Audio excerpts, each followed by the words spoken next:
Hola a todos y todas, esta es el encuentro asincrónico, es la clase 2 de el seminario Estudios sobre la Ruralidad, aportes de la arqueología histórica, que forma parte de la maestría y también de para los estudiantes de doctorado. En este caso en particular, en esta clase vamos a trabajar con la unidad 2, que se llama el espacio y el paisaje en las ciencias sociales. Ustedes tienen en la bibliografía varios autores que dan cuenta de esta discusión respecto a cómo se trabajó el espacio y cómo se trabajó el paisaje en las ciencias sociales en general. Solo dos o tres comentarios al respecto de la bibliografía. En primer lugar, está el texto de Ingold, que ustedes tienen un artículo y un capítulo de un libro.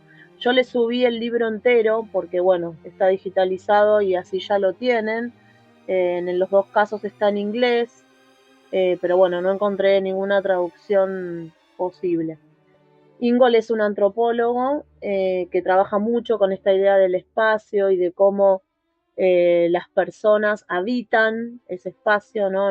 La palabra habitar es una palabra que aparece mucho en el trabajo de Ingold y tiene que ver con esta idea de que los espacios él habla de, haciendo un juego de palabras en inglés, en que landscape en inglés es paisaje, pero taskscape habla él, es el término que él va a incorporar, es el de taskscape, y él va a decir que el taskscape es un paisaje cargado de actividades. Task en inglés son actividades, entonces él va a decir que en realidad los paisajes no son solo un espacio, sino también un montón de actividades que forman parte de ese espacio. Bueno, ahí tienen el libro entero y un artículo aparte.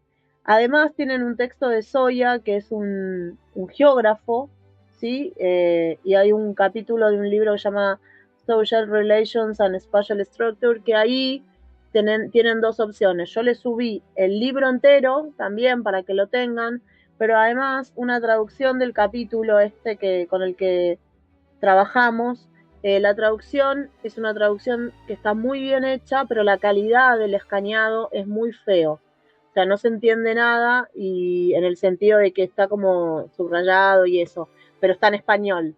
Entonces le subo las dos opciones para que entre las dos opciones puedan armar una lectura.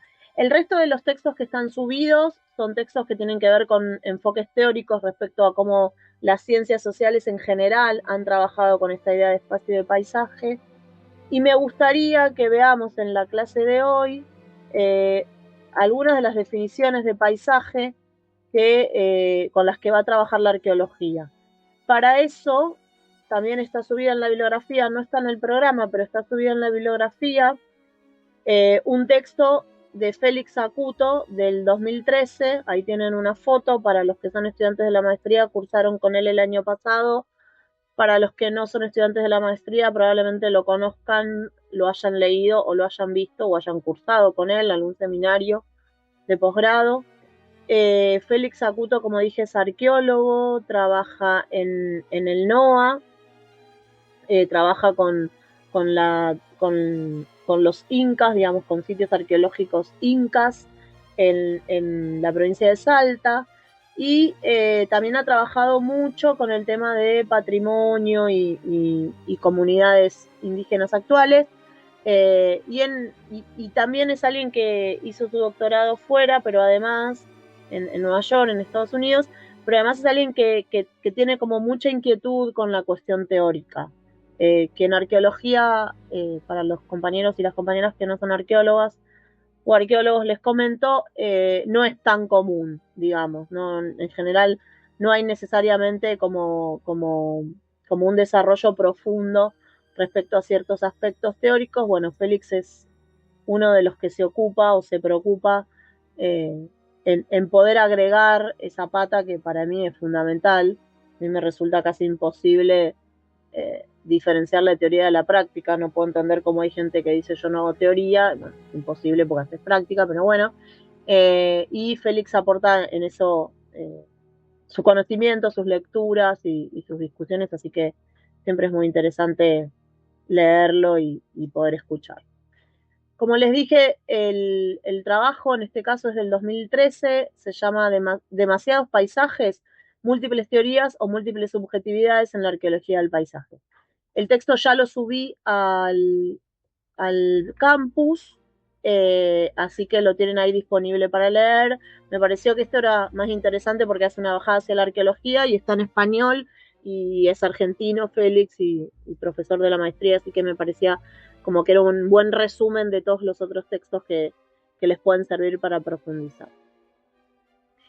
Él va a decir que va a definir al paisaje como el espacio socialmente construido, habitado y significado, y no como un simple contenedor de la acción humana, ¿sí? Es decir, él va a empezar a hacer como, va a intentar hacer este corte entre entender al paisaje como un lugar donde se desarrollan las acciones humanas, como un telón de fondo, como podría ser una escenografía en el caso de una puesta de teatro, o donde las personas van a buscar recursos y lo van a intentar pensar como un espacio socialmente construido, habitado y significado.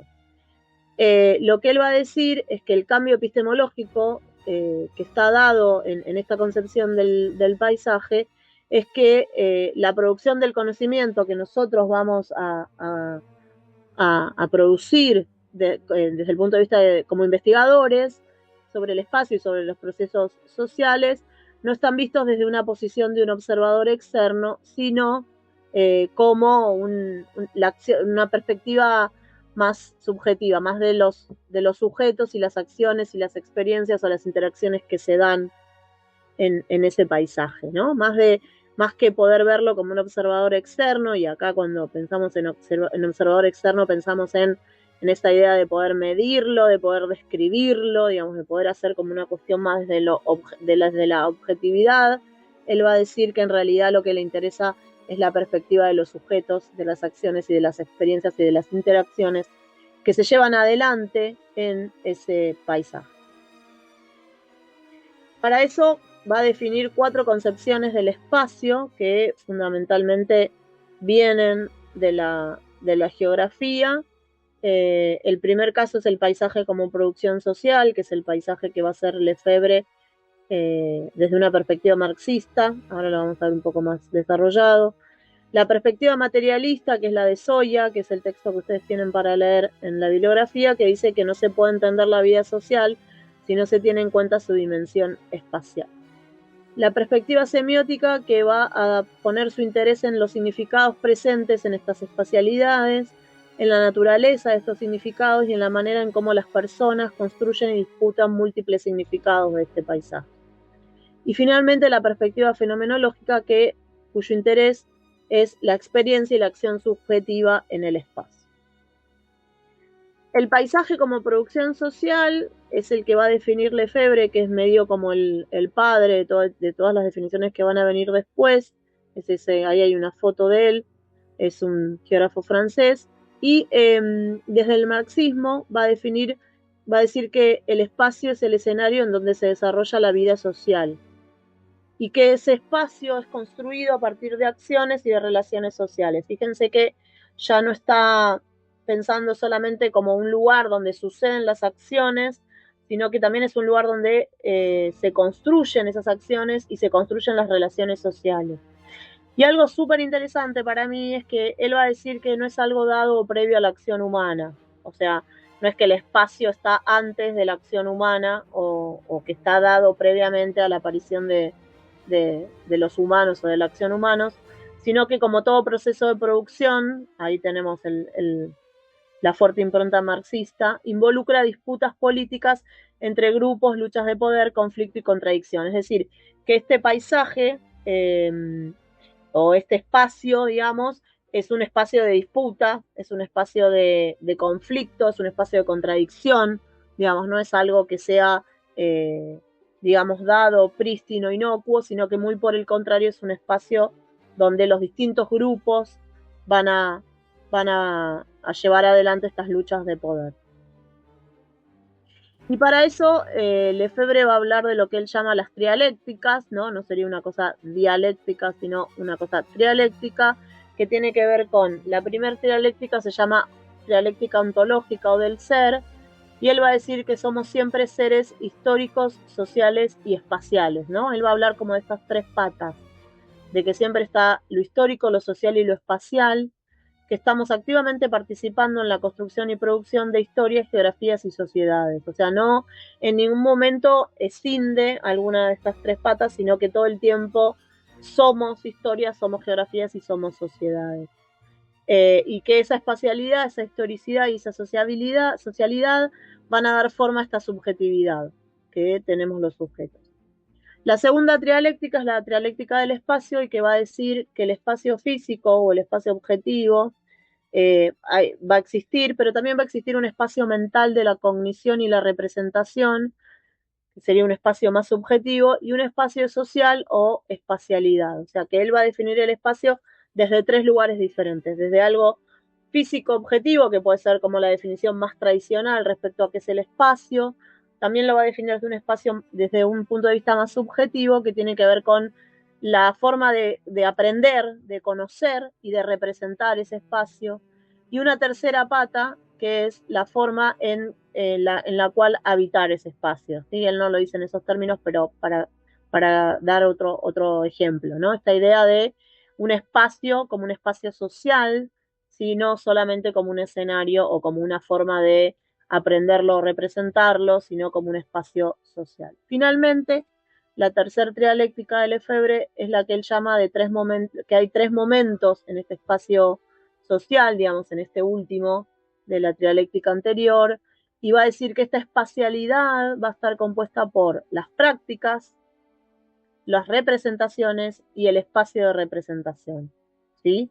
Entonces, esta espacialidad son las acciones que la gente desarrolla en los lugares y paisajes, además los significados que las personas construyen e inscriben en las formas espaciales y las experiencias que viven. Es decir, todo eso forma parte de la espacialidad.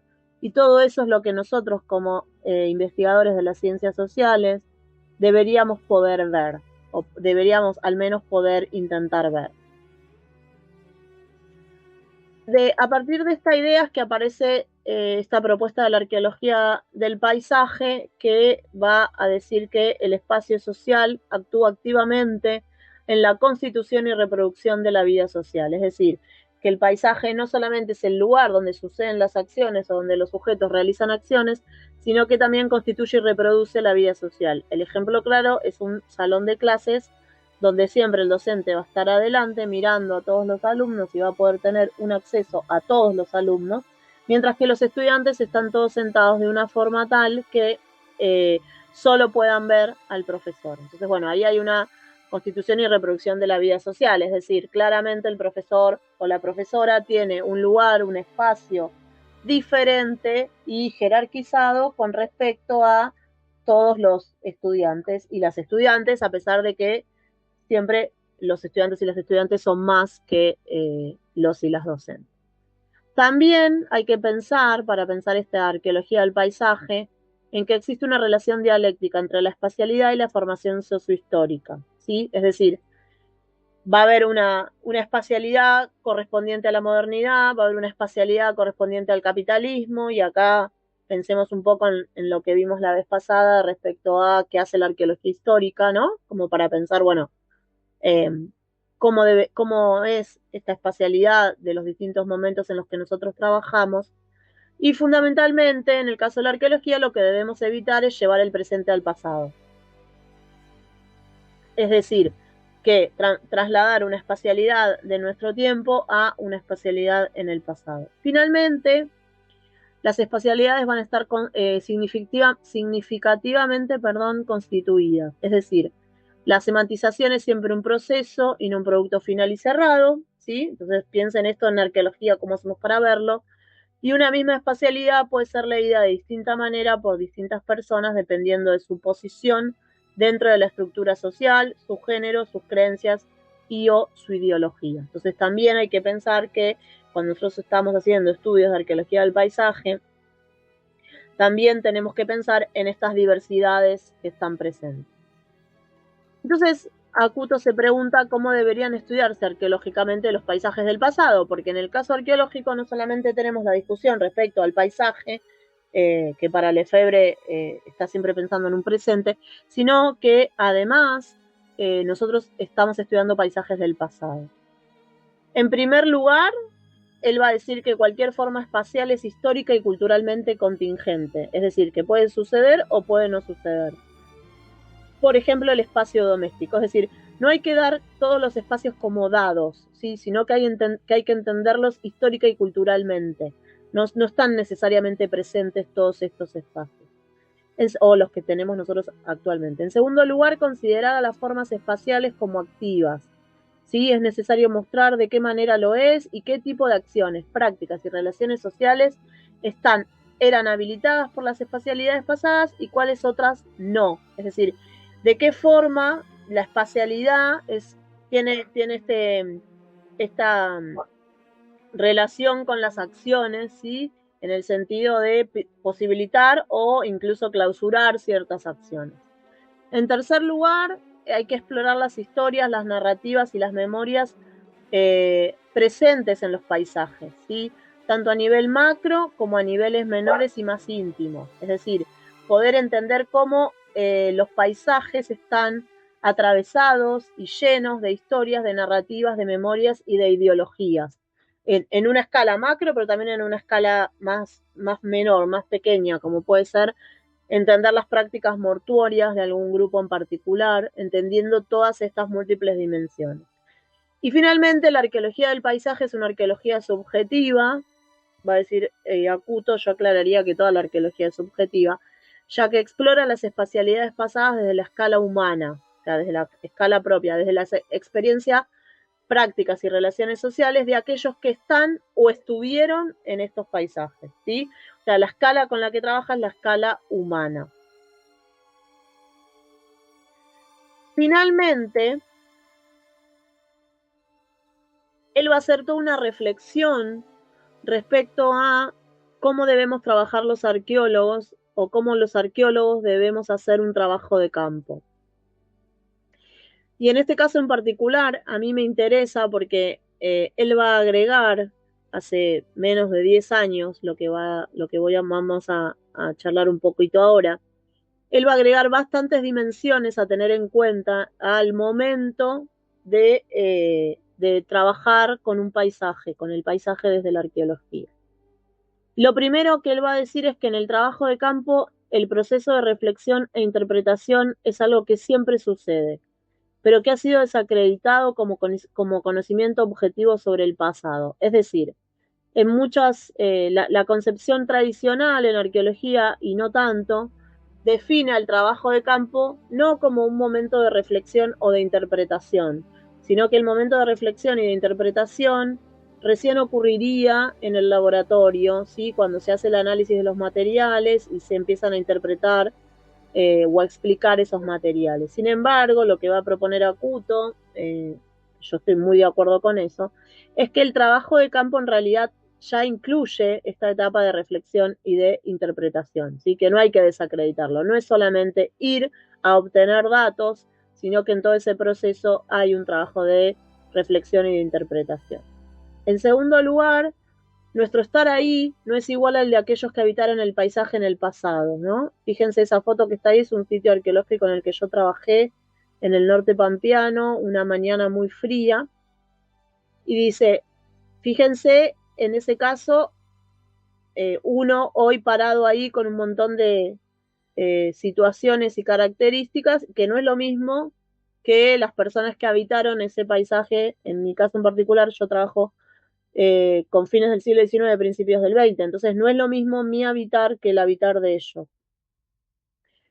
Pero, dice, sino que al estar allí nos permite reflexionar desde la escala humana acerca de cómo el paisaje daba forma a las experiencias subjetivas de sus habitantes. Es decir, el estar ahí, el poder estar parada, en este caso mío, en ese lugar, viendo esa mañana fría, donde no se ve mucho más allá de esos árboles, donde todo es blanco, donde hay una idea de inmensidad súper interesante para pensar y que se te mete en el cuerpo, también nos permite empezar a interpretar. Eso no quiere decir que yo voy a ser un habitante de fines del 19, principios del 20 en el norte pampeano, pero sí el estar ahí nos permite empezar a entender las experiencias subjetivas de estos habitantes del pasado, ¿no?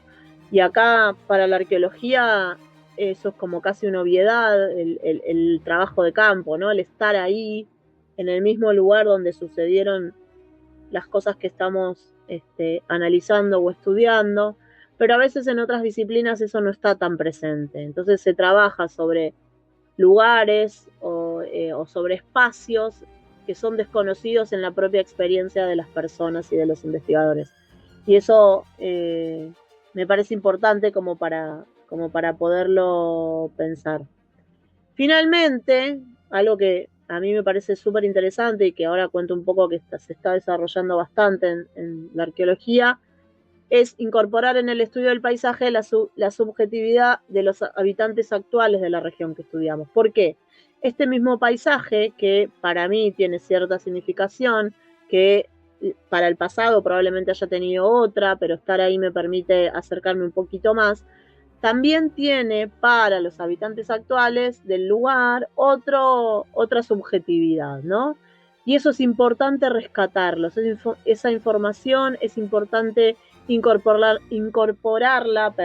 en la investigación. En este caso en particular, por ejemplo, una de las líneas con las que se está trabajando actualmente en arqueología se llama la cartografía participativa, que tiene que ver con digamos, trabajar con los habitantes actuales del lugar en la construcción de la cartografía del lugar y poder, a partir de la construcción que van a hacer los habitantes actuales del lugar, poder empezar a entender un poco mejor cómo está construido ese espacio y cómo ese espacio en términos de espacio social, ¿no es cierto? Es decir, que no sea solamente hago el mapa y mido y tomo el punto GPS y ese tipo de cosas que hacemos los arqueólogos, en unas coordenadas así como geográficas muy duras, sino también incorporar en el estudio la subjetividad de los habitantes actuales de la región, o sea, ver cómo esas personas incorporan esos distintos conocimientos. Concluimos entonces el encuentro de hoy. Ya tienen subido en el campus la bibliografía de la unidad 2 con la que tienen que trabajar. Les recuerdo que tienen que entregar el trabajo que corresponde a la clase 1 y a la clase 2 respecto a los conceptos de arqueología histórica, arqueología rural y espacio. También tienen el espacio, valga la redundancia, en el campus para subirlo. Nos volvemos a encontrar de forma sincrónica el viernes a las 17 horas en el link que está en el campus y el que es el mismo que usamos para el primer encuentro. Y lo último que les recuerdo es que también van a tener subido en la planilla para elegir la bibliografía con la que van a trabajar en los encuentros 3 a 6 de aquí en adelante. Así que, bueno, nos encontramos entonces el próximo viernes. Que estén bien.